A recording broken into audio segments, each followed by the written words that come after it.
Hai semua, hari ini kita nak belajar tentang pembentukan Malaysia. Ada 4 subtopik yang perlu murid tahu. Pertama, sebab-sebab pembentukan.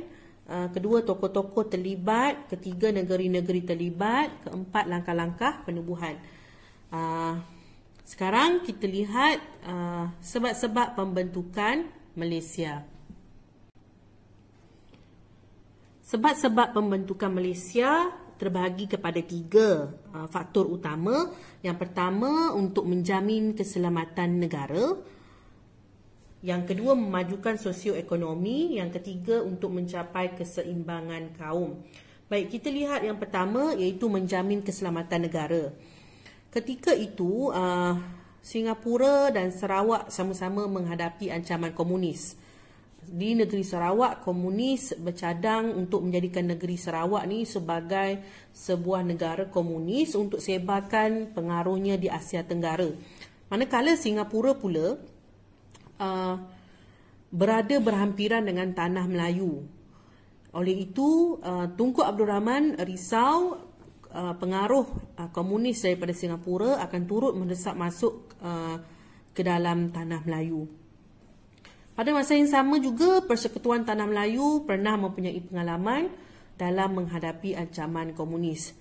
Jadi, untuk menjamin keselamatan negara, sebuah negara yang dinamakan Malaysia perlu ditubuhkan untuk mengurangkan kuasa ataupun pengaruh komunis, seterusnya menghalang sama sekali perluasan kuasanya. Baik, kita lihat yang kedua, untuk memajukan sosioekonomi. Sesebuah negara yang maju mempunyai tarikan oleh pihak luar untuk datang ke negara tersebut. Secara tak langsung, ia akan menarik pelabur luar untuk datang melabur di Malaysia. Pelaburan seperti contoh, menubuhkan kilang, melakukan perusahaan, itu semua akan dapat meningkatkan taraf hidup rakyat kerana rakyat akan mempunyai pekerjaan. Apabila mempunyai pekerjaan, maka rakyat turut akan mempunyai duit ataupun wang. Apabila mempunyai duit, maka ada kuasa membeli. Kita kena ingat, apabila kita ada duit, kita mampu membeli sesuatu. Oleh itu, apabila mempunyai duit, permintaan terhadap pasaran barangan tempatan turut meningkat. Bagi faktor mencapai keseimbangan kaum, negara Singapura mempunyai kaum Cina yang ramai. Manakala negeri Sabah, Sarawak, Brunei pula mempunyai bumi putera yang ramai. Jadi, jika Singapura, Sarawak, Sabah, Brunei dan Tanah Melayu bergabung, maka ia akan mewujudkan bilangan ataupun keseimbangan kaum. Oleh itu, diyakini juga bahawa ia akan memupuk semangat setia kawan di kalangan setiap negeri-negeri yang terlibat. Sekarang kita lihat tokoh-tokoh yang terlibat dalam pembentukan Malaysia. Yang pertama iaitu Tunku Abdul Rahman Putra Al-Haj. Tunku Abdul Rahman Putra Al-Haj ni beliau ialah orang yang mencadangkan tentang gagasan pembentukan Malaysia. Beliau pergi ke Sarawak dan Borneo Utara ataupun nama lainnya ialah Sabah pada ketika itu untuk menerangkan tujuan penubuhan Malaysia. Beliau juga mengetuai Persekutuan Tanah Melayu untuk pergi ke London bagi memeterai perjanjian Malaysia. Selain beliau, Tun Abdul Razak bin Datuk Hussein yang merupakan timbalan Perdana Menteri ketika itu, yang berperanan menerangkan tujuan pembentukan Malaysia. Pada masa yang sama, beliau juga berbincang tentang hak penduduk dan kepentingan mereka di Sarawak dan Borneo Utara. Itu ialah tokoh dari Tanah Melayu. Seterusnya, selain itu terdapat juga tokoh lain di Tanah Melayu, iaitu Tun Muhammad Ghazali bin Syafi'i. Beliau merupakan Ketua Setiausaha Tetap Kementerian Luar. Beliau merupakan anggota Suruhanjaya Cobalt. Tugas beliau yang utama ialah untuk merealisasikan pembentukan Malaysia, menjadikan pembentukan Malaysia ni suatu kenyataan. Apa itu Suruhanjaya Cobalt akan diterangkan dalam topik yang seterusnya. Wakil dari Singapura pula ialah Lee Kuan Yew, yang merupakan pemimpin utama Singapura. Tujuan beliau menyokong gabungan Singapura dengan masuk ke dalam Malaysia pada ketika itu ialah untuk menghalang ancaman komunis di Singapura. Sekarang kita lihat pula tokoh-tokoh dari Borneo Utara ataupun Sabah. Baik, yang pertama ialah Tun Datu Mustafa bin Datu Harun. Beliau merupakan yang di-Pertua Negeri Sabah yang pertama. Beliau juga merupakan pengasas USNO. USNO ni ialah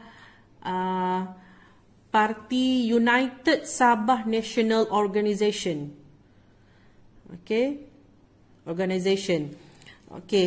Pada masa yang sama, beliau juga merupakan jawatan kuasa Perundingan Perpaduan Malaysia. Seterusnya ialah Tun Muhammad Fuad Stephen. Beliau merupakan pengasas kepada UNCO. UNCO ialah United National Kadazan Organisation. Beliau menyokong pembentukan Malaysia. Beliau juga merupakan pengerusi bagi jawatan kuasa Perundingan Perpaduan Malaysia. Beliau juga telah dilantik sebagai Ketua Menteri Sabah yang pertama. Bagi negeri Sarawak pula, terdapat 3 tokoh utama, iaitu Tan Sri Dato' Amar Stephen Kalong Ningkan, yang merupakan pengasas kepada parti SNAP, iaitu Sarawak National Party. Beliau juga merupakan ahli jawatankuasa Perundingan Perpaduan Malaysia. Selain itu, beliau turut dilantik menjadi Ketua Menteri Sarawak yang pertama. Seterusnya ialah Tun Temenggung Jugah Anak Barieng. Beliau merupakan pemimpin Pesaka. Pesaka ialah Parti Pesaka Anak Sarawak. Peranan beliau ialah mendapatkan sokongan Bumi Putera untuk menyokong Sarawak menyertai pembentukan Malaysia. Selepas pembentukan Malaysia, beliau telah dilantik sebagai Menteri Persekutuan dan Menteri Hal Ehwal Sarawak. Dan akhir sekali ialah Tan Sri Dato' Amar Ong Ki Hui, merupakan orang yang penting dalam parti SUP. SUP ni ialah Sarawak United People's Party. Pada awalnya beliau menolak gabungan dengan Malaysia ataupun pembentukan Malaysia. Namun akhirnya beliau bersetuju Sarawak untuk bergabung dengan Tanah Melayu bagi membentuk Malaysia. Demikian tadi ialah tokoh-tokoh yang terlibat dalam merealisasikan pembentukan Malaysia. Seterusnya kita lihat pula negeri-negeri yang terlibat dalam proses pembentukan Malaysia. Yang pertama ialah Singapura, kemudian Sarawak, seterusnya Persekutuan Tanah Melayu ataupun nama lainnya ialah Semenanjung Malaysia.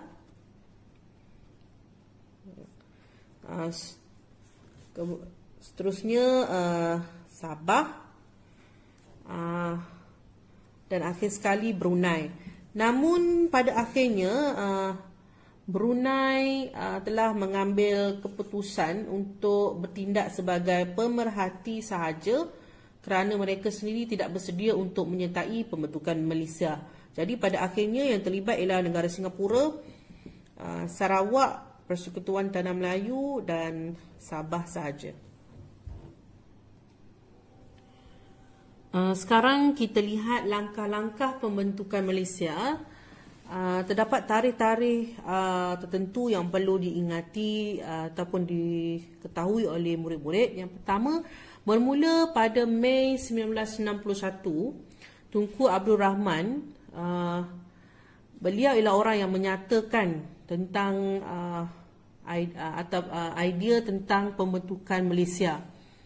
Pada bulan Mei ini juga pelbagai usaha untuk menubuhkan Malaysia, termasuk idea-idea pembentukan Malaysia dipergiatkan. Okay, seterusnya kita pergi pada bulan Julai 1961. Oleh sebab apabila nak bentuk sebuah negara, maka satu jawatan kuasa perpaduan perlu ditubuhkan. Jawatan kuasa tersebut dinamakan sebagai Jawatan Kuasa Perundingan Perpaduan Malaysia. Tujuan ia ditubuhkan untuk beri penerangan kenapa Malaysia patut ditubuhkan. Jawatan kuasa ini juga akhirnya telah mencapai persetujuan untuk menyokong pembentukan Malaysia. Kita pergi pada Januari 1962. British, iaitu yang merupakan penjajah kepada negara kita pada ketika itu, telah bersama-sama dengan kerajaan Persekutuan Tanah Melayu bersetuju bahawa satu Suruhanjaya perlu ditubuhkan untuk menilai reaksi penduduk-penduduk negeri yang terlibat. Pendek kata, nak tahu suka ataupun tidak menyertai Malaysia. Jadi satu Suruhanjaya perlu ditubuhkan. Ahli Suruhanjaya tersebut terdiri daripada Lord Cobbold, Sir Anthony Abell, Sir David Waterston, Tan Sri Wong Pauni dan Tun Muhammad Ghazali bin Syafi'i. Suruhanjaya ni dikenali sebagai Suruhanjaya Cobbold. Okay, seterusnya kita lihat pada September 1962 di Singapura, satu referendum diadakan dan penduduk Singapura telah bersetuju untuk menyertai Malaysia. Lebih kurang 71% bersetuju untuk menyertai Malaysia. Seterusnya pada Julai 1963,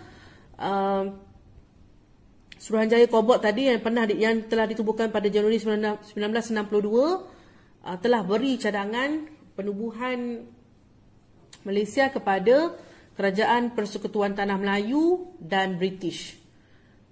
Berdasarkan cadangan tersebut, akhirnya Kerajaan Persekutuan Tanah Melayu dan British bersetuju untuk menubuhkan Malaysia.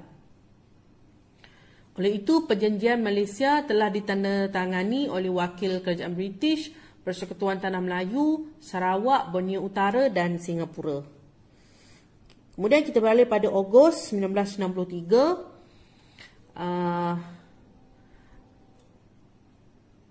Pembentukan Malaysia pada ketika itu telah mendapat tentangan daripada Indonesia dan Filipina atas faktor-faktor tertentu dan kepentingan tersendiri. Oleh itu, Malaysia, Indonesia dan Filipina bersetuju nak cari penyelesaian dengan bantuan Pertubuhan Bangsa-Bangsa Bersatu. Jadi Pertubuhan Bangsa-Bangsa Bersatu ataupun PBB telah datang untuk buat tinjauan terhadap penduduk Sarawak dan Borneo Utara apa pandangan mereka terhadap pembentukan Malaysia. Jadi, tinjauan mendapati bahawa majoriti penduduk Sarawak dan Borneo Utara menerima idea pembentukan Malaysia, atau kata lainnya ialah bersetuju. Dan akhirnya pada September 1963, iaitu pada tarikh keramat 16 September 1963, alhamdulillah Malaysia telah diisytiharkan. Dan tarikh tersebut juga membawa maksud yang sangat besar, di mana pada 16 September setiap tahun di negara kita akan menyambut hari yang dinamakan sebagai Hari Malaysia.